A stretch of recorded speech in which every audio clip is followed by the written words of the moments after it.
Ça s'appelait Mercedes. Je m'en souviens quand j'étais petit. Putain, Mercedes. Il parlait espagnol, mais genre, comme ça, quoi. À la fuego. Je sais même pas ce que ça veut dire en espagnol, je parle pas espagnol. Et donc, c'est assez marrant, en fait, cette capacité à blend in, etc. Et donc, très, très, très vite, il va beaucoup impressionner. Il va sortir du lot, en fait, très, très vite. Et il va fréquenter la diaspora française à Kinshasa, et notamment les militaires français à Kinshasa. Il va devenir, quand il avait 15 ans, il va devenir ami avec un général français qui était basé là-bas. Et en fait, truc un peu fou, c'est que ce général va le faire devenir franc-maçon. Et donc mon frère va devenir, à l'âge de 17 ans, 18 ans, le dès podcast va partir en couille. Dès qu'il a eu la majorité, il va devenir franc-maçon. Et il va faire tout de suite des affaires, en fait. Tout de suite, il va faire des trucs, il va acheter une usine de Ce chaussures. truc-là, c'est vrai que parce que t'es dans la confrérie, ils t'ont un piston. Surtout à l'époque, surtout dans les années 80. C'est une autre époque, c'est un autre mode de fonctionnement. Mais franc-maçon en Afrique, avec du talent et les bonnes connexions, t'as un prêt bancaire. Parce que le banquier, il est franc-maçon, comme toi. Et quand tu viens pour demander un prêt à la banque pour acheter une usine, t'as le prêt à la banque. Donc tu vois, il est rentré comme ça. Et alors, ce qui est fascinant avec mon frère, c'est que il a une sorte de malédiction qui pèse sur lui, un peu bizarre. C'est qu'à chaque fois, il construit des choses, il grandit extrêmement vite. C'est vraiment forte croissance. Très forte croissance. Et à un moment, il va se passer un truc dans le pays qui le ruine. Et lui, c'est l'arrivée au pouvoir de Laurent Désiré Kabila. Ouais. Parce que Laurent Désiré Kabila, il va venir, il va dire, les Libanais, vous me cassez tous les couilles, tout le monde dehors. Et pour te dire, la dinguerie, c'est que mon frère a toujours eu une histoire qui est associée à la grande histoire. C'est qu'il y a toujours eu dans sa vie des événements, des moments, des anecdotes où la grande histoire s'est faite. Et notamment, à ce moment-là, quand Laurent Désiré Kabila est arrivé au pouvoir, mon frère, à l'époque, sortait avec la fille de l'ambassadeur du Zaïre, qui s'appelait Paulette.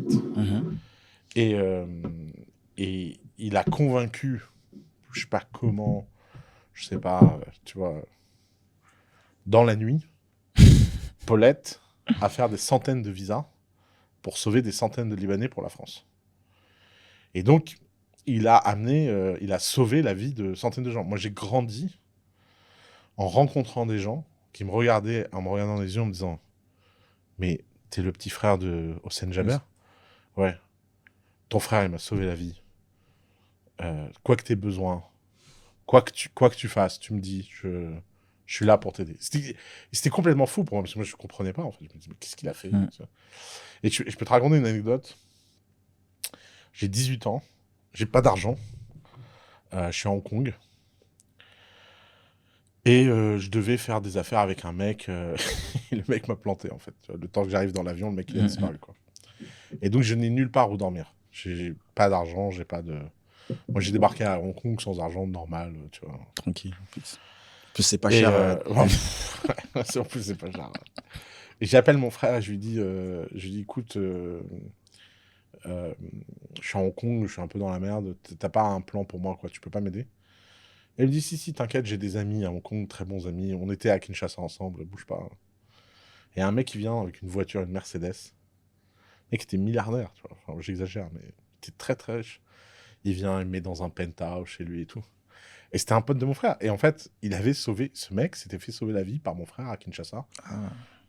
20 ans plus tôt, en fait. Et donc, mon frère a débarqué en France. Donc, on a tous débarqué en France. Alors, ma mère, elle, avec sa sœur, on est en France, on va à Tours, on ouvre un restaurant libanais, et nos enfants font des études. Pourquoi Tours, justement? Alors, on va savoir. Il y avait déjà quand même une petite communauté là. Il n'y a rien du tout. Il y avait un cousin à nous qui était docteur à Tours. Le pauvre. Ils lui sont tous tombés dessus. Le mec, il n'a pas compris. Ils l'ont appelé, ils lui ont dit, tu te souviens de nous? Il dit, bien sûr, vous êtes à la maison. T'inquiète, on débarque. Et ils ont débarqué avant.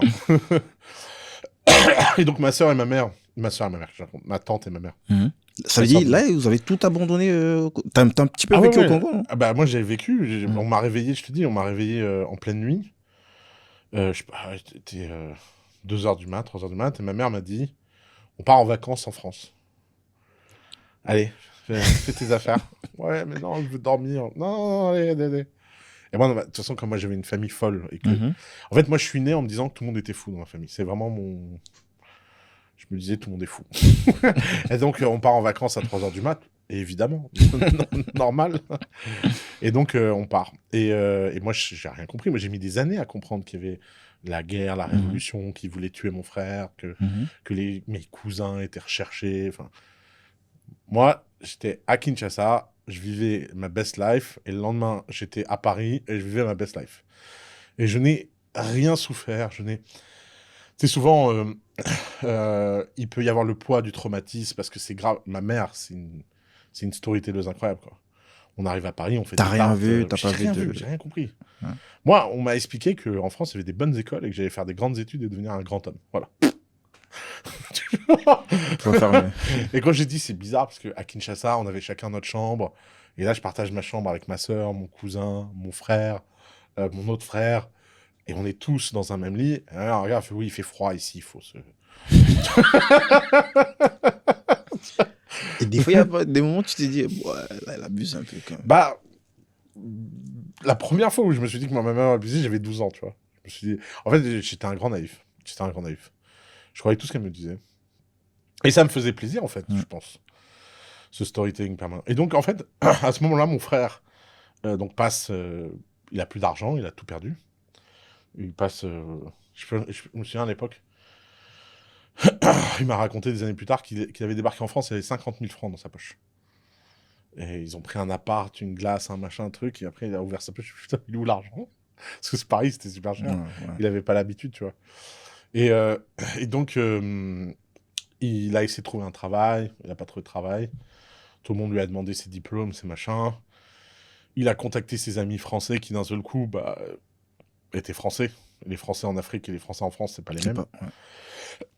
Quand il était en Afrique, il rendait service, c'était une star, mais là, d'un seul coup, c'était un immigré, quoi. C'était un réfugié. Et en fait, mon frère s'est dit, ouh là là, moi, ça m'emmerde. Donc, ils étaient une bande, ils étaient une dizaine de mecs.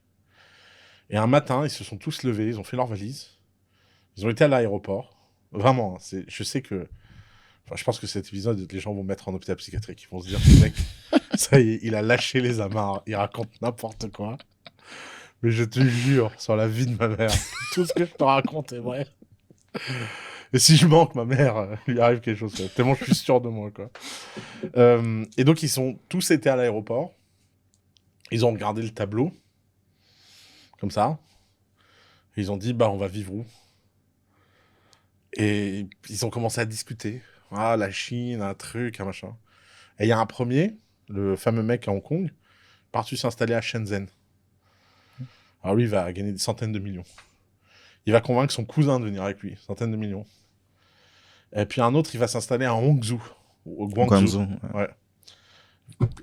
Tu n'imagines pas un Libanais qui débarque en 1991 à Guangzhou, l'argent qu'il a en 2025. C'est-à-dire que le mec, c'était comme à l'époque, il n'y a rien. Aujourd'hui, c'est l'usine du monde. C'est comme mettre un renard dans un poulailler. Ouais. C'est genre, ils savent tout faire, ils savent. Et là, mon frère, il dit, let's go, on va en Chine. Et il y a son meilleur ami qui s'appelle Hossein Dia, qui le regarde et qui lui dit, Hossein, on va quand même pas baiser des Chinoises toute notre vie.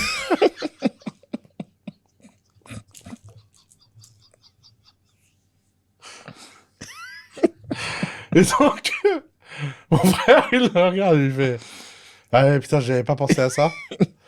Et lui dit, on m'a parlé d'un pays magique, rempli de femmes, de danse, de boissons, le Brésil. J'adore le réflexe. En fait, le premier truc qu'il pense quand il va immigrer, c'est ah ouais, où est-ce que je vais foutre moi? et donc, mon frère aujourd'hui il raconte cette histoire en disant putain, si j'avais été en Chine, je serais devenu milliardaire. Au lieu de ça, j'étais fâché. Et donc ils ont pas réussi à avoir de billets d'avion pour le Brésil parce que le Brésil il fallait avoir un visa. Mais t'avais des billets d'avion pour le Paraguay, il n'y avait pas besoin de visa pour le Paraguay quand t'étais libanais. Et donc, ils ont débarqué au Paraguay. Ils ont débarqué au Paraguay, ils se sont installés dans une ville qui s'appelle